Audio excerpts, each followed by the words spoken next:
Letting go, go ahead. Search while we're at 1439 is now online.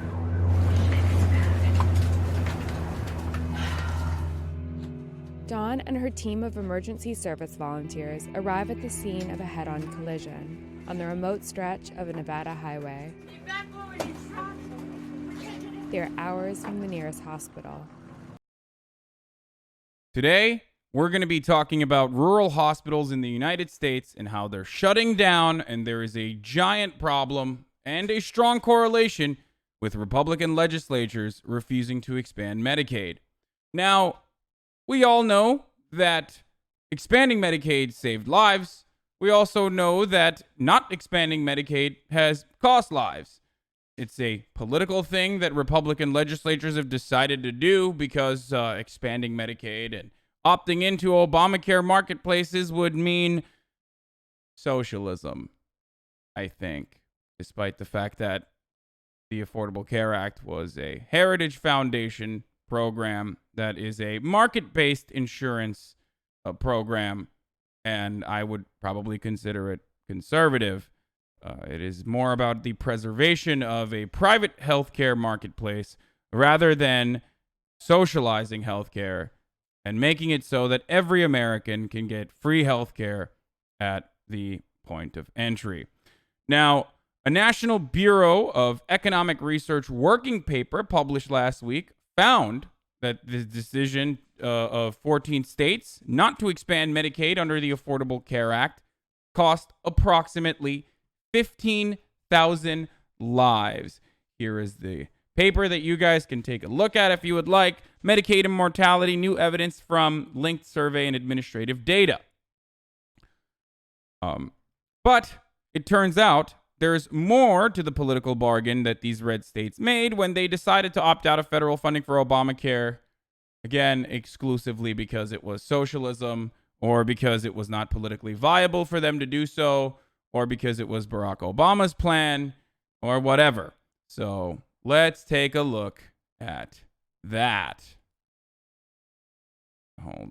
All right, here it is. Beyond the potential health consequences for the people living nearby, hospital closings can exact an economic toll and are associated with some states' decisions not to expand Medicaid as part of the Affordable Care Act. Since 2010, nearly 90 rural hospitals have shut their doors. By one estimate, hundreds of other rural hospitals are at risk of doing so. In its June report to Congress, the Medicare payment...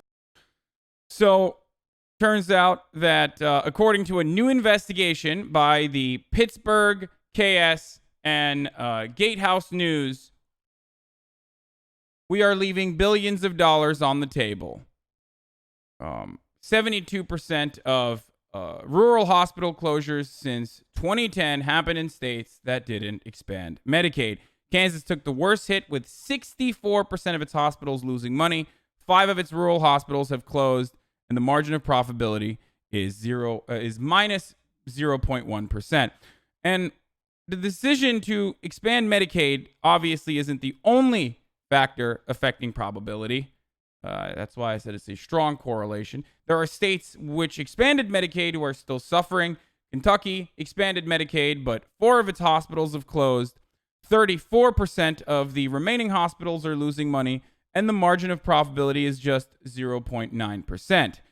5% of Kentuckians are uninsured, according to Libby Watson, who wrote an incredible article on the Splinter News, if you want to go check that out. But the rate is ranked 47th in poverty rate. But the state is ranked 47th in poverty rate. Poorer people tend to be sicker and thus need more care. It almost seems like looking for a profit motive when it comes to healthcare, when it comes to curing people, is not the most effective way of doing it. And perhaps, maybe, I am a dreamer after all, but maybe the United States finally can catch up to the rest of the world with universal health care coverage, with socialized medicine. I'm Hasan Piker. I want to know what you guys think. Leave your thoughts in the comments section below. Should we get Medicare for all? Do we deserve Medicare for all? And do you like this new format that I'm shooting from inside of my apartment rather than the studio? Let me know in the thoughts. Let me know your thoughts in the comments below. And this has been The Breakdown.